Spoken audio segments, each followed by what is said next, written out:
Yeah. I don't know why this has made me think of this because Okay, let's go with it. that happens with me all the time.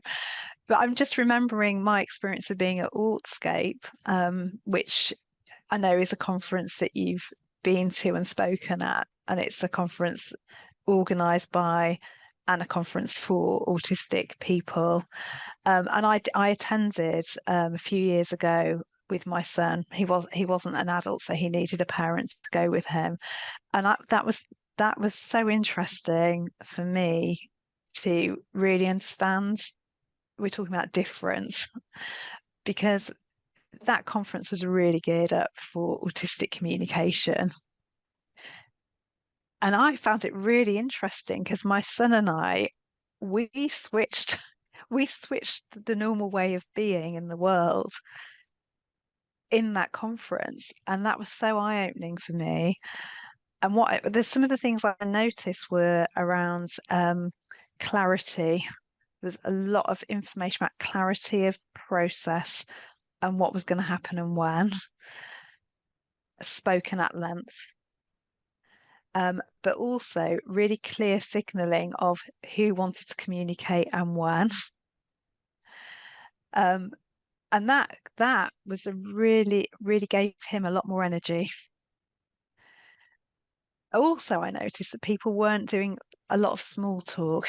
So there wasn't connection happening around, hi, where are you from? What do you do?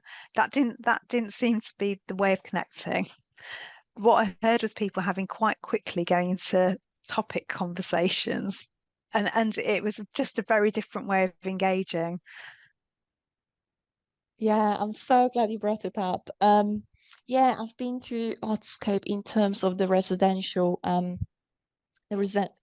part of the conference slash retreat twice now. And my goodness, especially the very first time, it was such a shock to the system. Um, it was, in a way, it felt really weird initially, the first day especially, because I was just not used to it.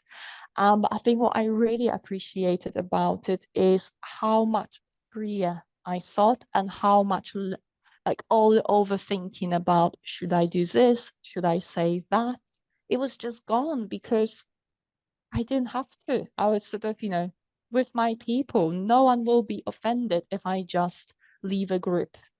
No one will be offended and no one will, I suppose, tell me a polite lie if I say, is it okay if I join?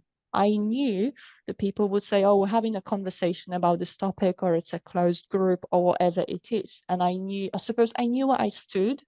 And I think that was it was very freeing, but also very strange and different.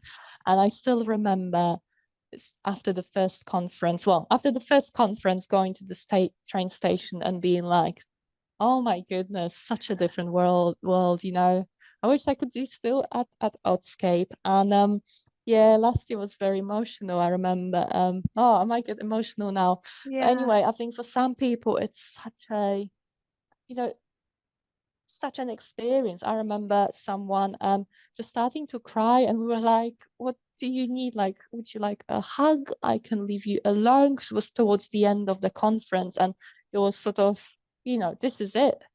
It was so lovely, and this person went like, yay, give me a hug.